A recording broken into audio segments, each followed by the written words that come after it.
क्या कर रहा हूं मैं? दर्पण में देख रहा हूं। आप लोग भी प्रतिदिन देखते होंगे, परंतु प्रतिदिन अपना मुख देखने के बाद भी उस पर लिखी एक बड़ी सीख देखना भूल जाते हैं। अब आप कहेंगे कैसी सीख? तो जाइए, एक बार फिर से दर्पण के सामने जाइए और मुख खोलकर देखिए, क्या दिखेगा? दंत पंक्ति और जीभा, है ना? अब विचार कीजिए, दंत जन्म के पश्चात आते, एक नहीं 2 बार आते, परंतु मृत्यु से पूर्व नष्ट हो जाते हैं। और जीभा जन्म पहले से होती है, परंतु मनुष्य के मृत्यु के पश्चात भी उसके अस्तित्व में रहती है ना आश्चर्य की बात? दंत कठोर होते हैं, जीभा कोमल, परंतु फिर भी दंत नष्ट हो जाते हैं, जीभा नहीं होती। यही रहस्य है कि हठी और कठोर लोग शीघ्र नष्ट होते हैं और कोमल लचीले आवश्यकता के अनुसार स्वयं में परिवर्तन ला सकने में सक्षम लोगों का ही अस्तित्व रहता है। अर्थात परिस्थितियों के अनुसार स्वयं को लचीला बनाना सीखिए और आपका जीवन सरल हो जाएगा। संबंध एक सहारा होता है जीवन का, और संबंधी वो होते हैं जिनसे आवश्यकता पड़ने पर सहायता मांगी जा सके, जिन पर विश्वास किया जा सके कि बुरे समय में वो हमारे काम आएंगे। कभी ऐसा भी हुआ होगा कि आपके पास कोई सहायता मांगने आया, या ऐसा भी हो सकता है कि आप किसी के पास सहायता मांगने गए हैं, परंतु प्रश्न ये उठता है कि क्या केवल किसी के मंतव्य में उसकी सहायता इसीलिए कर देनी चाहिए क्योंकि वो आपका संबंधी है? अब आप कहेंगे कि ये कैसा प्रश्न हुआ? तनिक सोचिए, एक अस्त्र बनाने वाला जब अस्त्र बनाता है तो ये अस्त्र किसको देना है उसका अधिकार उसी के पास होता है। वो चाहे तो ये अस्त्र किसी को भी दे सकता है, वो एक सैनिक को भी दे सकता है या एक डाकू को भी, और यही अस्त्र 2 भिन्न कार्य कर सकती है। यदि डाकू के हाथों में आ गई तो उसका भय दिखाकर वो लोगों को लूटेगा, निरपराधों का रक्त बहाएगा।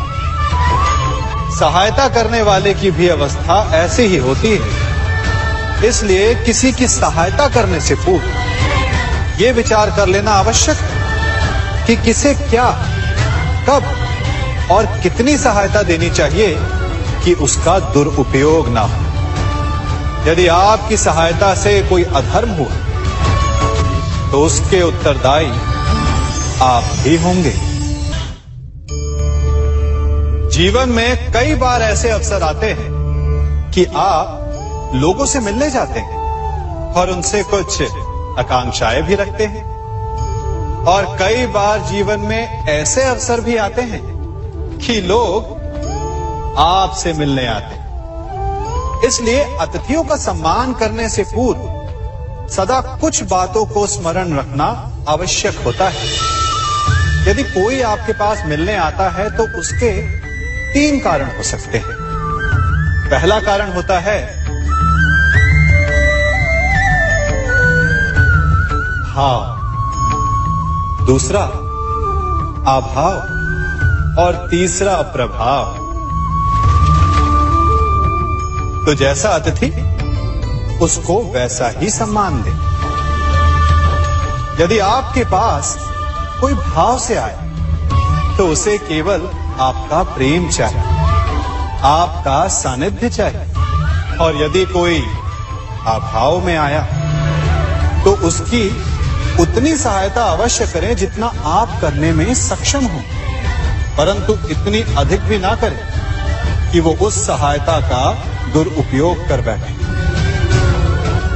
और यदि कोई प्रभाव में आया तो स्वयं पर अभिमान ना करें, क्योंकि कभी ना कभी जीवन में आप भी भाव, अभाव और प्रभाव के चक्रव्यूह में फंस सकते हैं।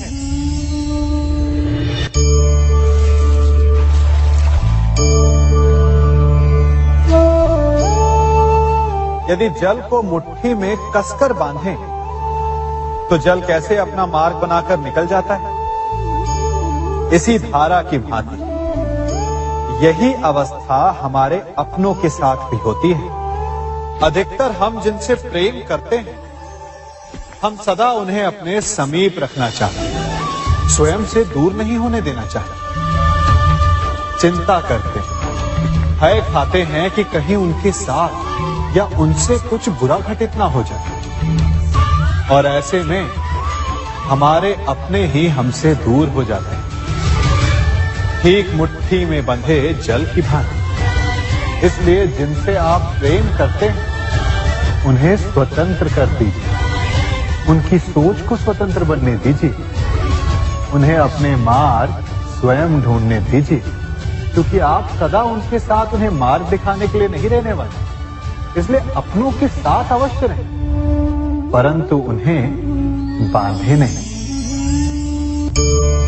जन्म के पश्चात बालक जब पहली बार अपने नेत्र खोलता है, तो उसका मन उत्सुकता से भरा होता है कि ये संसार क्या है, उसे क्या दिख रहा है।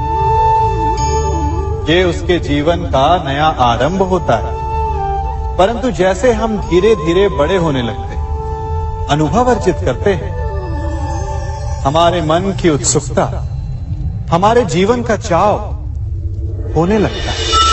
तनिक सोचिए, जब हम सुबह सोकर जगते हैं, अपनी आंखें खोलते हैं, तो उसे ही हम अपने जीवन का प्रारंभ समझ ले, तो सुबह से लेकर संध्या तक के समय को ही अपने जीवन जीने का समय समझ ले, तो कितनी स्फूर्ति आ जाएगी। आप कितने काम कर पाएंगे, कितने लक्ष्य अर्जित कर पाएंगे। फलों से मिलकर घड़ी बनती, घड़ी से मिलकर प्रहर, प्रहर से मिलकर दिन बनते हैं, और दिनों से माह और वर्ष। यदि आप अपना हर पल, हर प्रहर विश्वास से जिए, हर दिन उत्साह से जिए, तो आपका संपूर्ण जीवन सार्थक हो सकता है।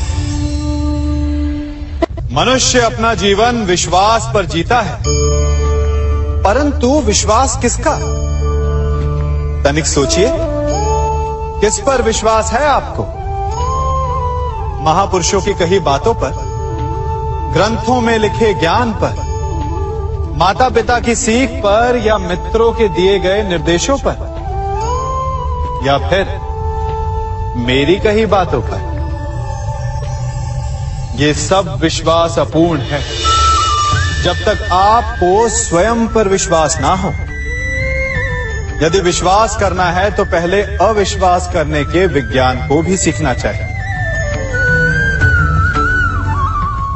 आप किसी की बातों पर विश्वास न करें, आप अपने मन से पूछें, अपनी अंतर आत्मा से प्रश्न करें, और जो उत्तर मिलेगा वही सबसे उचित होगा।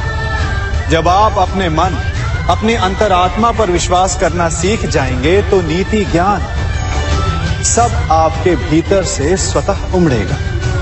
और यदि आप स्वयं पर ही विश्वास ना कर पाए, तो धर्म ग्रंथों में लिखे श्लोक, महापुरुषों की वाणी, माता पिता की सीख या मित्रों का निर्देश कोई भी लाभ नहीं दे पाएगा।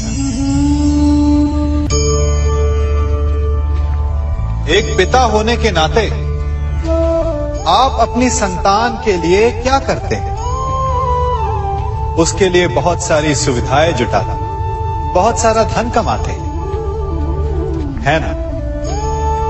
और क्या आपको ऐसा लगता है कि यही उचित है आपकी संतान के लिए? इस पंछी को देख रहे हैं,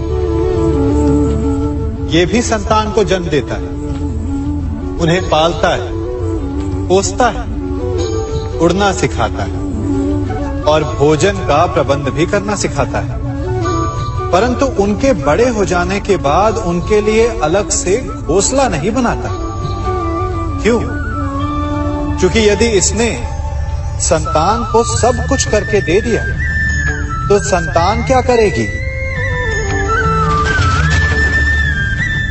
वो अपनी संतान को तब तक भोजन कराता है जब तक उसकी संतान स्वयं भोजन का प्रबंध करने में सक्षम नहीं हो जाती। और उसका लाभ यह मिलता है कि उसी की भांति उसकी संतान आत्मनिर्भर बनती है। इसलिए अपनी संतान को उतनी ही सुविधाएं दें जितनी आवश्यक है। मोह को त्यागें। आपका उनसे मोह उन्हें कभी आत्मनिर्भर नहीं बनने देगा। अपनी संतान को कर्म करना सिखाइए। यदि आपकी संतान कर्म करना सीख गई तो वो धन स्वयं कमा लेगी। और यदि वो आलसी अकर्मण्य बन बैठे तो आपके संचित धन का भी नाश कर देगी। संसार में सबसे बड़ा संबंध कौन सा है? अब आप पूछेंगे कि यह कैसा प्रश्न हुआ? इसका उत्तर तो बड़ा सरल है, यही ना? परंतु इस प्रश्न के भी कई उत्तर हैं। कोई कहेगा माता और पुत्र का संबंध, तो कोई कहेगा पिता पुत्री का संबंध, तो कोई पति पत्नी का, और तो कोई भक्त और भगवान का संबंध। परंतु तनिक गहराई से देखेंगे तो पाएंगे कि ये सारे संबंध या तो जन्म से जुड़े होते हैं, या समाज में बना दिए जाते हैं, या फिर किसी आकांक्षा के चलते बनते हैं। तो सबसे बड़ा संबंध कौन सा होता है? उलझ गए ना?